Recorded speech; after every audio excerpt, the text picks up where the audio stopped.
All right, here's a few news articles I thought were interesting. This is a problem that's been going on and on. The Waymo and other automated taxis in San Francisco keep on driving badly and getting in trouble. So here's another one, starts in the middle of an intersection blocking a bus.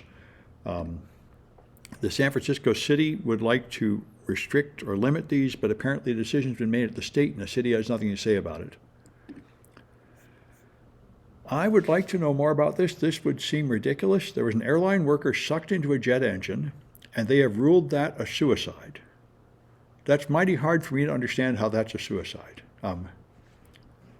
That seems a rather extreme statement of saying that, and they also accused the airline people of insufficient safety protocols.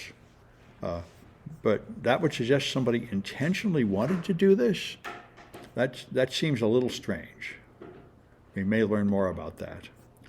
So Marjorie Taylor Greene posted an angry complaint saying she was trying to use her computer or TV, I think television, and suddenly it turned into somebody else's computer trying to access the internet.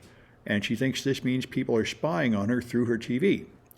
And at first I read the typical mainstream press article saying that this indicates that she's just an idiot. And I thought, well, you could say that, but you could also say it's reasonable. I mean, like when I was a kid, you would pick up the telephone and hear funny clicks and think that was evidence the government was spying on you. Of course, the point here is there's an innocent explanation, which happened to me when I was teaching class, is somebody tries to connect to a remote display, and they connect to the wrong display.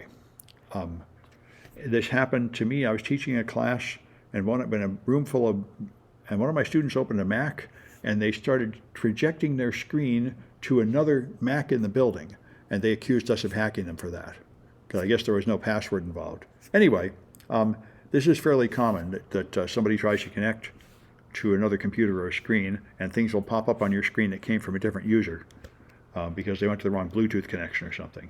And it's apparently confusing her, which I have more sympathy for than I think most in the mainstream press. I must say I find consumer electronics very, very baffling. Every time I go on vacation and somebody has a TV or a Blu-ray player and they have to connect it together to things, it's just a really big project. Anyway, so Twitter, Elon Musk continues to be ignoring his legal obligations. He's not paying Oracle for his cloud hosting. He was not paying Google for the cloud hosting, although the new CEO says she's going to pay Google, although I don't think they got paid yet. And they are not paying people the bonuses they promised to stick around, and they're not paying them the severance they promised them when they left. So they're now being sued by a group of people that left, and now they're being sued by a group of employees that stuck around because they just promised them money and then just don't pay them. The guy greatly resembles Donald Trump, who, constantly promises to pay people and just doesn't bother to pay them. So on we go. Now I notice a defect in my screen. I guess I'll worry about that after the news. Thought I had it working, but it seems to be strange in the projection. So FedEx has been rolling back the odometers on their used trucks to resell them, which is an old trick, and apparently this is the largest one in history. And as you may have heard, a few months ago, a expose came out showing that carbon credit purchase is completely fraudulent. They were supposedly planting trees in some jungle, but in fact they just falsified the records to make it look like there were no trees there before or something, and really they were not doing anything.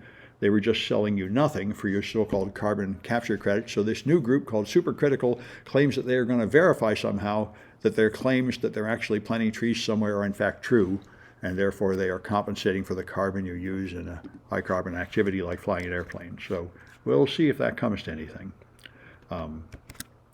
Carbon capture credits have a pretty bad reputation as a pollution mitigation technique. Anyway, I think I'm going to stop the news and